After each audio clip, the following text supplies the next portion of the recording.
Sure. Good luck. Great. So thanks for joining us this morning. I run the ventures group for Telstra, and I'm here to present with Jennifer, who's the co-founder and VP of marketing from Matrixx. I work pretty closely with our wireless engineering guys, and they have a number of pain points that they share with me to see if we can find solutions here in the Valley to help address. And I want to make sure you guys have all the sharp objects away from you, because we're going to talk about something that is so boring. There's a risk you could pass out and hurt yourself. And so the three words that really put fear in the hearts of people in Silicon Valley are telco billing software.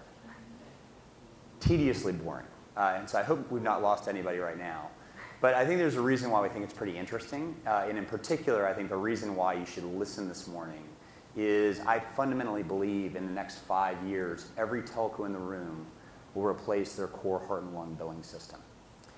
And so I'm going to talk a little bit about Telstra's pain, and Jennifer is going to talk about Matrixx's solution. I'll play a little bit of damsel in distress. She can play knight in shining armor to come and rescue the day. And so let me set up a little bit of the pain for Telstra. Here I think my guess is most of the things that Telstra, the Australian operator in Australia, has relates to its interactions with its customers. And in particular, we want to improve the speed of customer processes. We want to migrate transactions from high-cost stuff to low-cost thing. And we want to implement new and interesting transactions. And one data point that I think is kind of interesting is 3 years ago, Telstra's support interactions, 26% came through the digital channel. Last year, it was 44%. And in 3 years from now, we think it's going to be 80%. And so we need, core heart and lung systems that are going to help us in that journey. And the reality is some of our existing systems have smoke coming out of their ears and are whining and sniveling. We're basically on the billing side in an evolution that I'd imagine many people share. Billing, probably after keeping our network up and alive, is probably the second most important thing in all of Telstra in terms of core systems. Started quarterly many moons ago as in monthly, and over time we've added different packages and different ways of bundling and sharing and billing for our voice and our messaging and now for our data. And I think where we're going is around sponsored data and around mixing our core data services with third parties around media, applications, data, information. And the business models are becoming incredibly asymmetric. Asymmetric is just fancy words for moving around the three-card Monte game of who pays how. And ultimately, what we need is systems that will help do it. And the reality is, when most of the systems were oriented towards calculating voice minutes on a monthly basis, they're just not oriented towards dealing with this. Moreover, we've got a much, much bigger problem, which is mobile data is exploding. And as it explodes, the core systems are breaking. So what did Telstra do? Telstra basically put Jennifer and her team through the ringer for 18 months. And I'm sure that that's probably a similar process to most people. What we're really trying to get our minds around is, can they handle the load? Can they let users configure how they interact with their data and billing interactions? And ultimately, can they give us a window into the future in terms of how we're going to package media, content, data, apps, and package and bundle them in new and interesting ways? Ultimately, what we found is that Matrixx could help us solve these problems. And the way I think about it in a very simplistic way is mobile data is exploding. There's the emergence of real-time in-memory databases that can actually handle the transaction volume of this explosion. But what we really needed is a core heart and lung system that could help manage the dynamics of that explosion in a real-time, well-concerted way. So ultimately, Telstra, and this is maybe giving a little bit of a prelude, Telstra bought the system, has rolled it out, and has had a great experience. And we also invested in it because we think that there's a little bit of a back to the future opportunity from an investment theme perspective. There's so many great things that are happening in telco right now. And it's basically been very underinvested in from a venture perspective. And when you find true lighthouse people teamed up with true lighthouse systems that are solving really fundamental pains, it usually is a pretty simple recipe for a good investment. So let me turn it over to Jennifer, and she can talk a little bit about what Matrixx does and how they're helping us.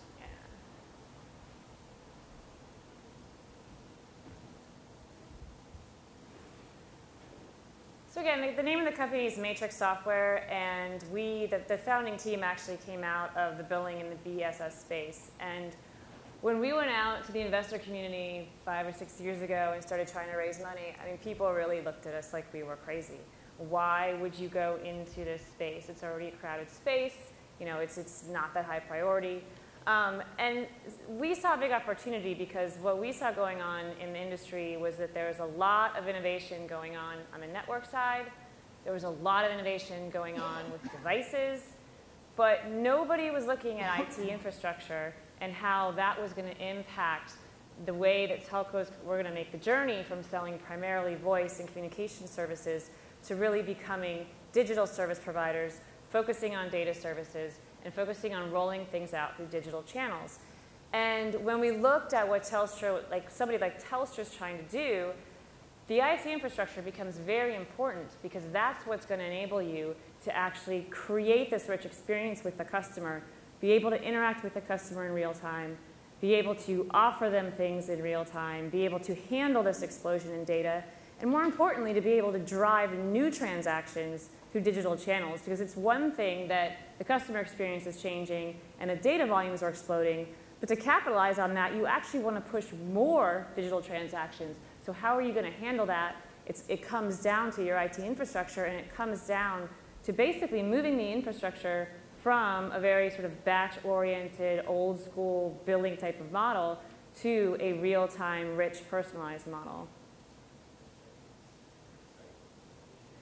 So what did we bring to market that was different than everything else that Telstra was looking at? Because while Telstra did put us through a rigorous 18-month evaluation, they also put a lot of other vendors through that same evaluation, a lot of other very well-known vendors, and came to the conclusion that they could not satisfy the requirements that Telstra had to be implementing their digital strategy. And it sort of lays in two layers. I mean, at the core of what we've done is we've created a new transaction computing model, essentially, and that's that real-time engine you see at the bottom. And that engine in itself helps give you that extreme scalability. It's guaranteed performance, guaranteed latency at a level of scalability and efficiency that just isn't available with existing real-time type technologies. And so that real-time engine, you can actually build different applications on, sort of the core of the architecture, and it's the core that we see that IT architectures need to move to. What we brought to market that Telstra is actually using, the first product, is a unified policy and charging product. So what we see is that operators need to be looking at monetization and personalization and creating that rich user experience. And the way to do that is through charging policy and analytics enablement.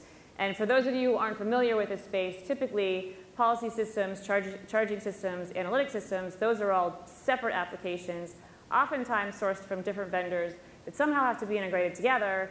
And so what we did is we took those all, we put them on one platform with one view of the subscriber, leveraging our real-time engine underneath to give them a different type of IT architecture to run the business on.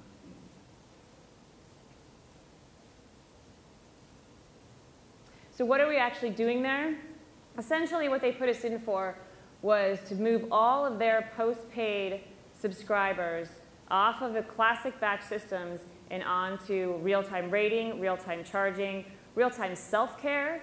And so some of the problems that they were having was when they were trying to roll out upsell packages or new packages where people could buy those things directly through the device, they had about a 48-hour lag between when the customer would actually choose to buy the package and when they could guarantee that that package was provisioned.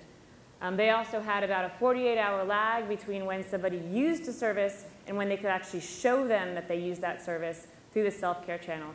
So a lot of this is enabling all kinds of customer interactions, whether that be personalizing services, whether that be looking at how much I'm spending, whether that be buying a new roaming package directly through the device, having that always be a very simple, very rich user experience, but also having it all available in real time. So now when Telstra subscribers roam to another country, they immediately get notified, you're roaming, would you like to buy one of these 5 different roaming packages that we have for you? With one click, the customer hits yes, it's automatically provisioned, people have access to that service, and they can see exactly how much they're spending. So that's kind of what we're enabling at Telstra, and we've got some other projects going on as well. But this is the one that's live right now, so I'm just going to pass it right back over to Mark so he can talk a little bit about the results that they're seeing. Great, thanks. Yeah, so I mean, basically, we lit up the project earlier this year. It's gone live fairly recently, and we've just seen a dramatic reduction in mobile disputed usage, which is a big pain point for us. Related costs to write-offs and customer support costs are going down. And the average employee at Telstra, 40% of their bonus compensation comes from Net Promoter Score. So do our customers want to recommend us to their friends, family, and others? And we believe that this will ultimately have a big impact on Net Promoter Score. And there's a bunch of other bullet points here. I would say the one that sort of strikes me the most is I was in Australia about a month ago, and Mike Wright, who basically runs all the networks at Telstra, pretty big job, pretty important job, a little bit of a warrior in terms of personality. I came up to him at a meeting we were at, and I got a good reaction from him. He just smiled. And my first question was, hey, how's Matrixx going? He said, it's going great. It's going better than we expected. So we're thrilled to be involved with the company. And I think where we go from here is Derek asked us just on the venture side to talk a little bit about what we're interested in. And we'll get the microscope for you so you can see some of these themes. Basically, one of the big themes we have is core telco related investments are very interesting right now. And Matrixx, I think, is a great example of it. We've got a lot of interesting words here. Most of these are on our website, so I'll just point you to that, and it gives you good instructions on how to find us. So I think Derek's going to come up, and we'll have a little bit of a fireside chat. Great. All right. Well, thanks so much, Mark. You know what's really right off the top, we got a lot of stuff going on in the core. Yeah. So what's going on in telecom that we're willing to test the core finally?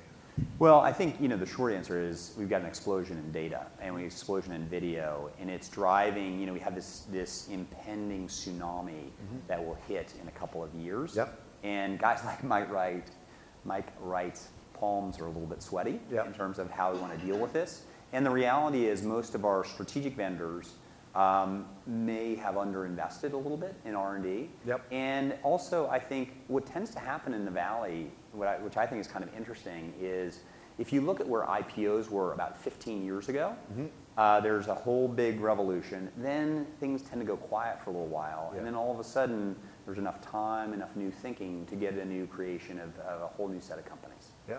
Well, it does seem like the timing for changing the core is hitting. You're probably right. Go to an IP packet core with the data tsunami that's hitting. Now it's finally the time we can look at solutions like what Matrixx is bringing. When you guys, Jennifer, propose changing the billing systems, I mean, you've been doing this for a while, right? So you said 5 years, was it? Yeah. So when you first talked to people, carriers in market 5 years ago, was the response significantly different than it is today?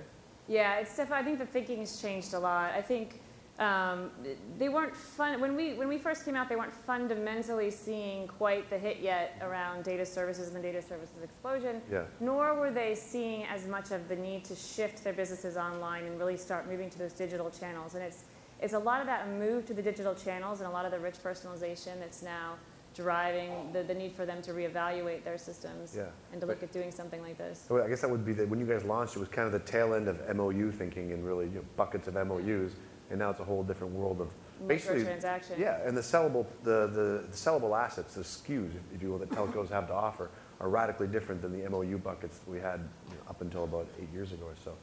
Exactly. You talked about the speed of providing customers with data on their current status.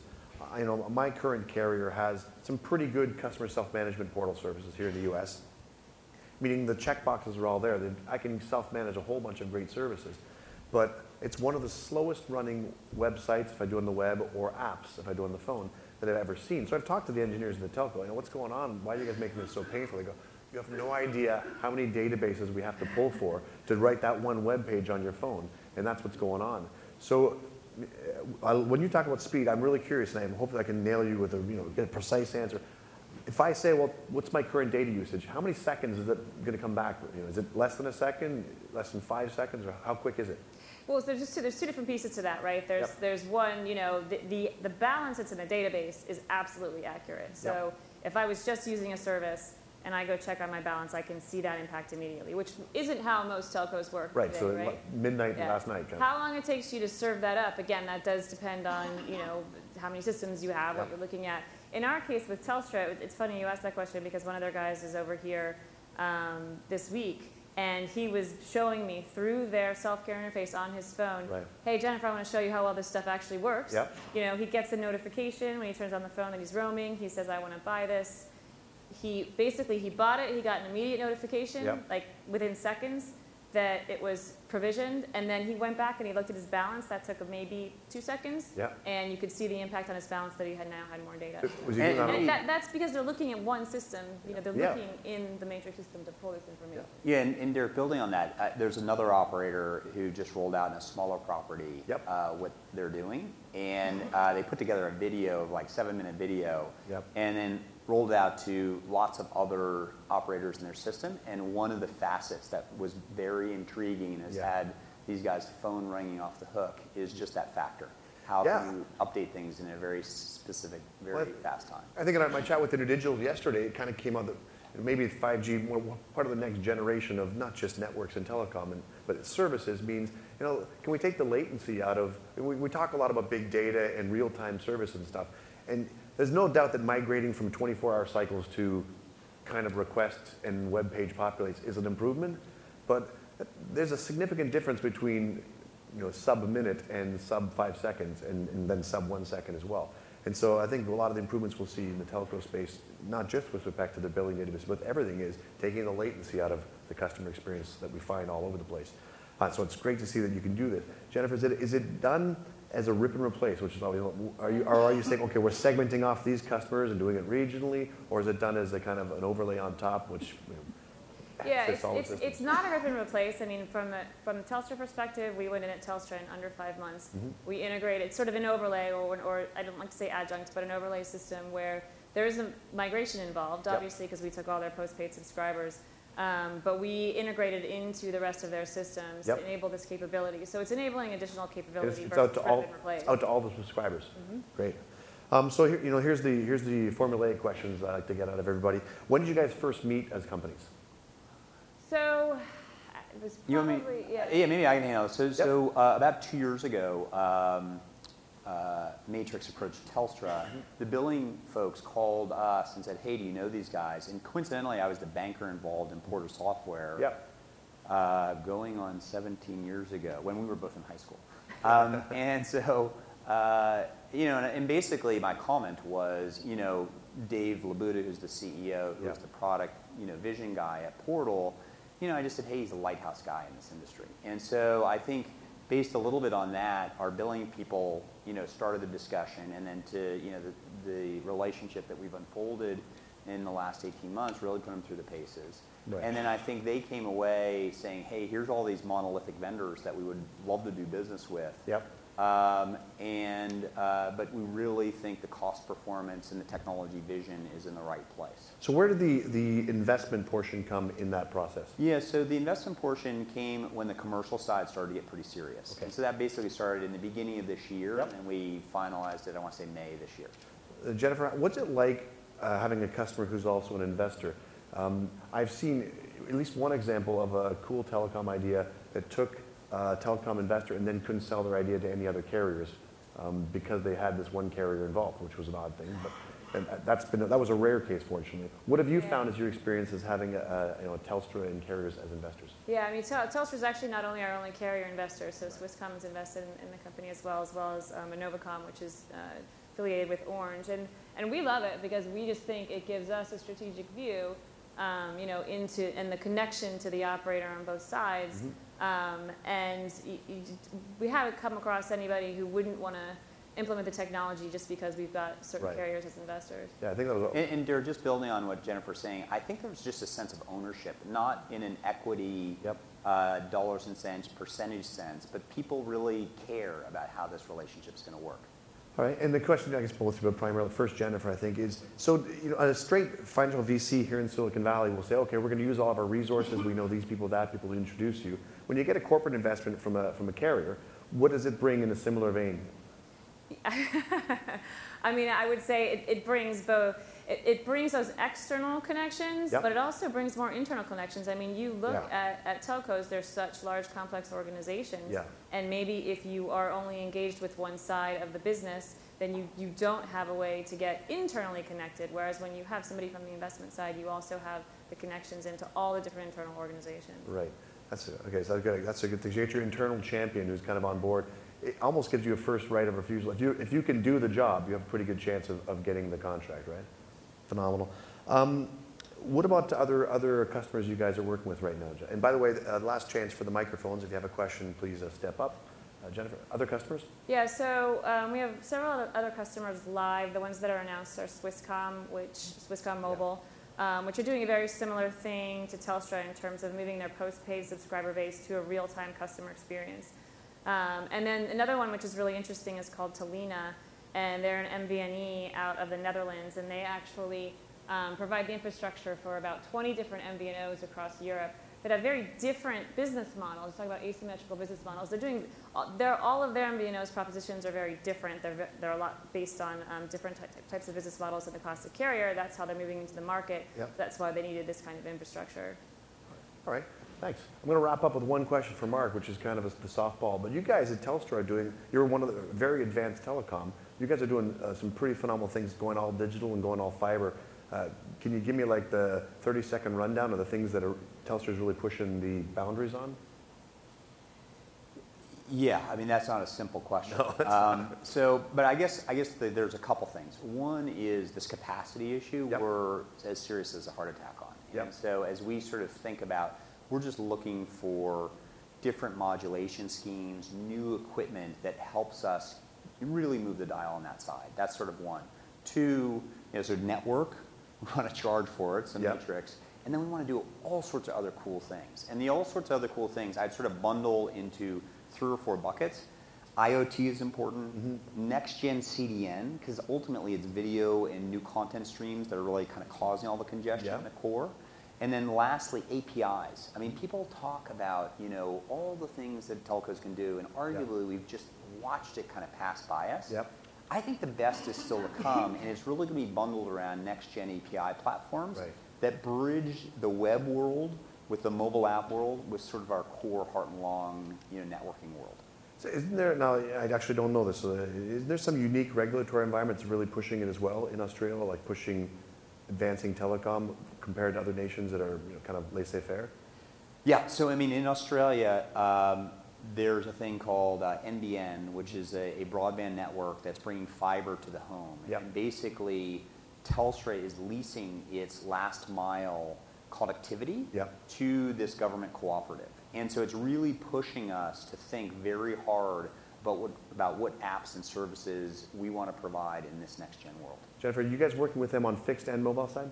Right now we're working with them on the mobile side. Right, and but you're talking, right? Yeah. Well, and I think one of the things we've been talking about is how we see those worlds, converging. Right. So I'm going to ask you guys to remain seated for just one moment while we go to break. So I'd like to thank everybody and thank Mark and Jennifer.